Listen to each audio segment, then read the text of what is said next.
Hi, I'm Tanish. This is part one of a series using matrices to solve systems of equations with different methods.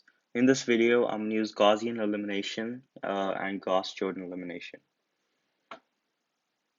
First, the Gaussian elimination and Gauss-Jordan elimination. So I have the system of equations, and to begin this, I have to first augment this matrix. That means I have to put it in a matrix form. So let me create a matrix here. To do this, you basically take the coefficients of each of these terms and put them as individual entries in the matrix. So the first one's 2, then there's 10, then there's, it's 0y, so I'm just going to put 0.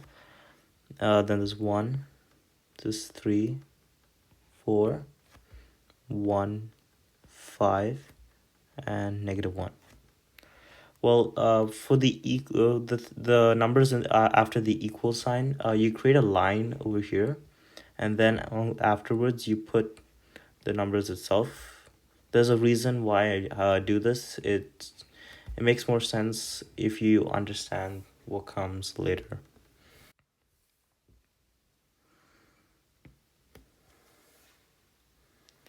Now that our matrix is augmented, we can manipulate this matrix to solve the system equation by using row operations.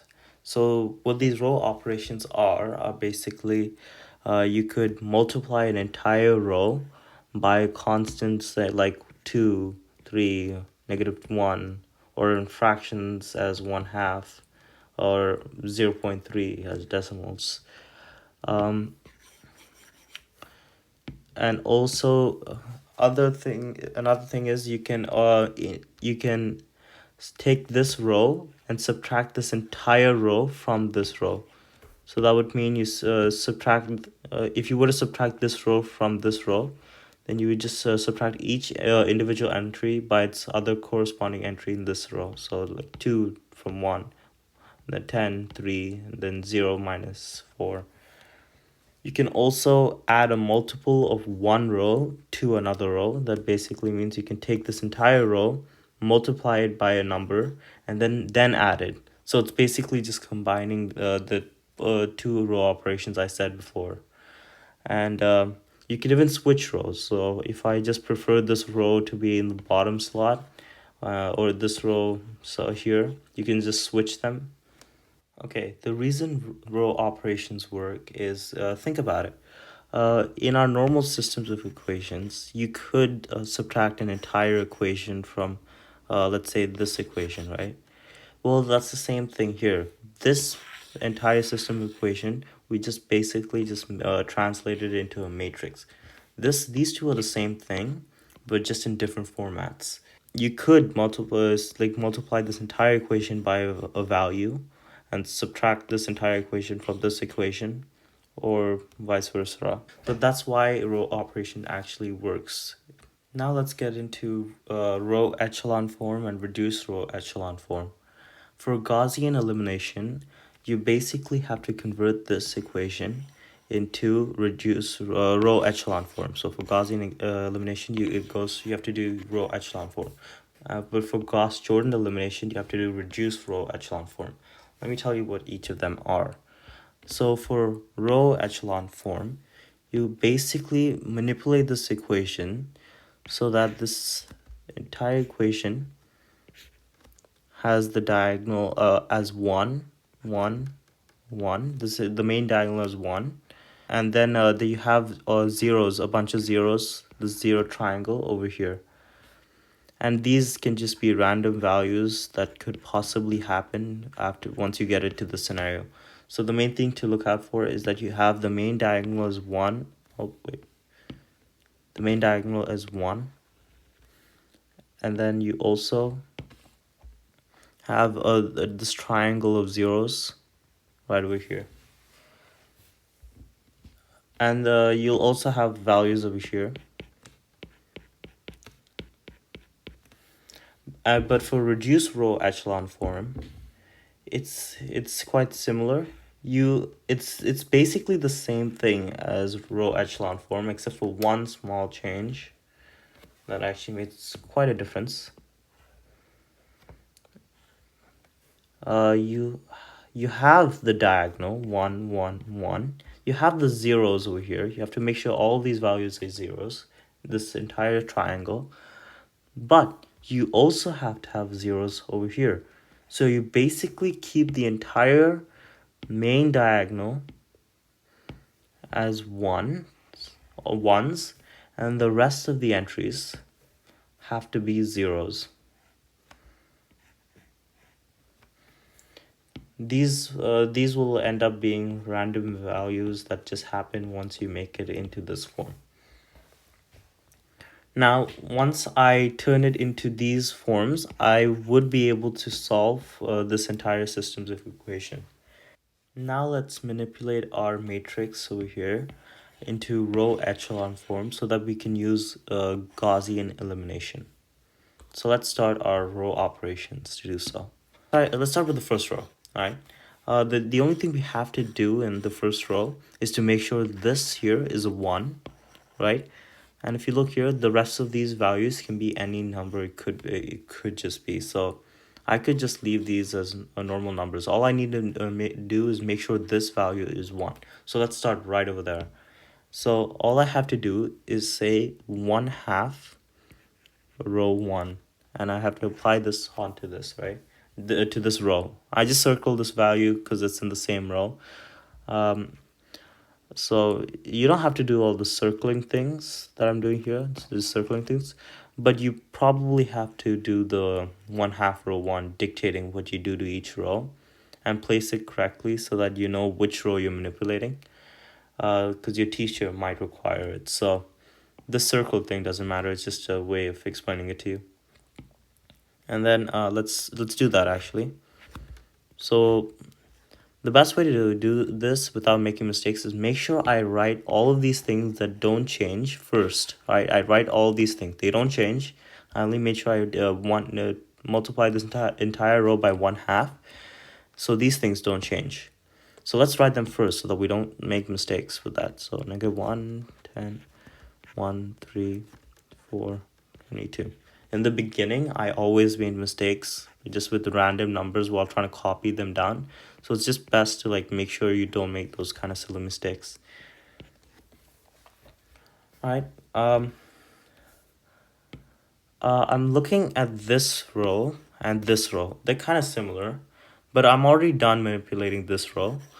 So this row looks like I could eliminate both this value and this value in the same stretch. Because I could, if I subtract this row from this row, and I'll obtain this 1 necessary from here for this row, and these values will become 0. So let's do that. It might seem like daunting in the beginning, but once you get the hang of it, it'll just become second nature. So I'm just gonna say row 3 minus row 1, so that I can eliminate these values. So let me write down the values that don't change quickly. And now let's actually subtract. So 1 minus 1 is 0, 5 minus 5 is 0, -1 minus 0 is -1. And then we have 10 minus 14, which is -4.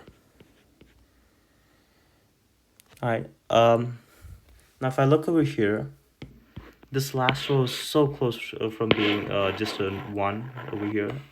All I need to do is just multiply this by -1. So let's do that. So it'll be negative row 3.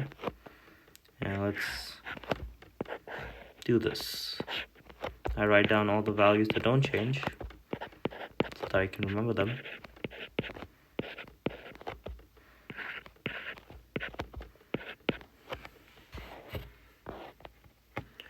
Now, we successfully made this and this into row echelon form. All we need to do is manipulate this. So, I think if I subtract this from this, no, sorry, yeah, this from this, and then I will be able to get rid of the one over here. So that's a step further, and that'll let me attain a 0, a 0, and a 0.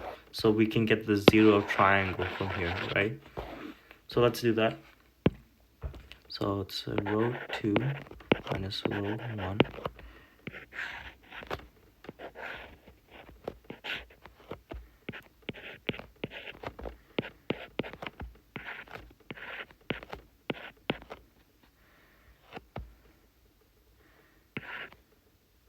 0, negative 3 minus 5 is negative 2, and then 4 minus 0 is 0.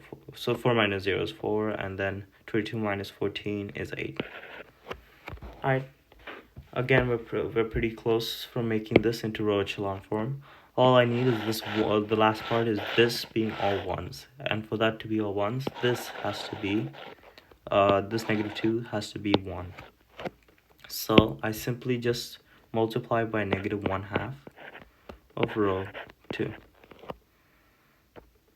Oh, by the way, I just forgot what rows I'm doing, so I'm just manipulating these. Yeah, I went back on my word. I thought I was actually gonna write all the circles down, but nah. So I write down all the values that don't change: 1, 5, 0, 14, 0, 0, 1, 4, and then I multiply each of these values over here by negative 1/2. So that this will be 1. This will be 4 times negative 1/2 is negative 2, and this 8 times negative 1/2, which will be negative 4. Alright, we successfully changed it into row echelon form. Now the only thing remaining is to convert this into an equation again. And to do that, you just have to do the opposite of what we did initially. So this over here was our x term, right? Because when we converted it, we made this entire thing, all right, all the x's into this column, all the y's into this column, and all the z's in this column. And then we also had an entire column for the values after the equal sign. So if we do the opposite of what we did, so we should be getting x plus 5y plus 0, 0, doesn't matter, so that'll be equal to 14. And then we have y minus 2z is equal to negative 4, and then z is equal to 4. Okay, now that we've converted it, now you have to just use normal systems of equations to solve this. I'm pretty sure you should be able to do this system of equation, but let's say we were to do reduced row echelon form. Alright, this is easy. Once you finish solving this, you get all the x, y, and z terms, so you can do this at the rest. But if we were to continue this and make all of these 0, it'll be much easier to solve for the x, y values. It'll actually be technically the same thing, but let's see what happens if we were to continue this entire process to attain reduced row echelon form. So let's continue. So the only thing that makes row echelon form and reduced row echelon form different is that these values here, these values here have to be zeros. So let's do that.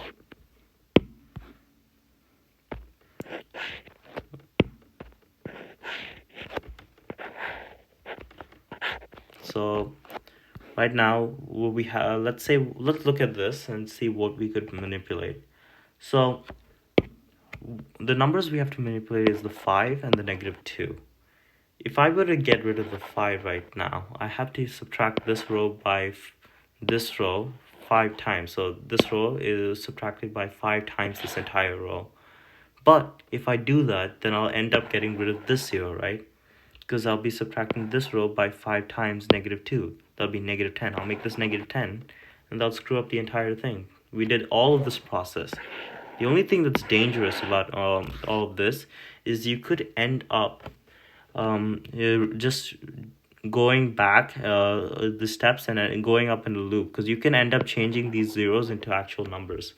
So yeah, when you're doing this process, you have to be careful. So my process would always be getting rid of all of these and make sure these become 0, and then go on to that. I have to make sure I don't end up going in circles. So I think first I have to get rid of this -2, because I can safely get rid of it by adding 2 times this entire row. That'll make it a 0, and I won't do anything to this 1 or the 0 here. So that'll safely get me this entire row into reduced echelon form. So to do that, I add row 2 plus 2 times row 3. So let me just write down the things that aren't affected by this. So row 2, 0 plus 2 times row 2, this is 0, and this will still remain 1. -2 plus 2 times 1 is -2 plus 2, which is 0. And then -4 plus 2 times 4 is -4 plus 8, which will be 4. Now we successfully made all of these into reduced row echelon form. All that's remaining is this to turn into that. So let's do that. And that we can easily do that with this one. This row is all that remains. We have to just subtract this row from this. It's pretty simple. It's just row 1 minus 5 times row 2. If we do that, we'll just end up getting the answer. 0, 0, 1, 4. I'm writing down all the things that aren't affected yet so that I don't make mistakes. And then 5 times 5, 5 minus 5 times 1 is 0. This will be 0. And then 14 minus 5 times 4 is 14 minus 20, and that'll be -6. Now, I made this into reduce... Oh, sorry, anything here. I made this into reduce row echelon form. But what was the point of that? Now, if I were to convert this into our systems of equation. So remember, I converted each of the systems of equations by all these x's became this column, the y's in this column, z's this column, and then numbers after the equal sign into this. So if I were to do that in reverse, convert these into systems of equations, what would happen?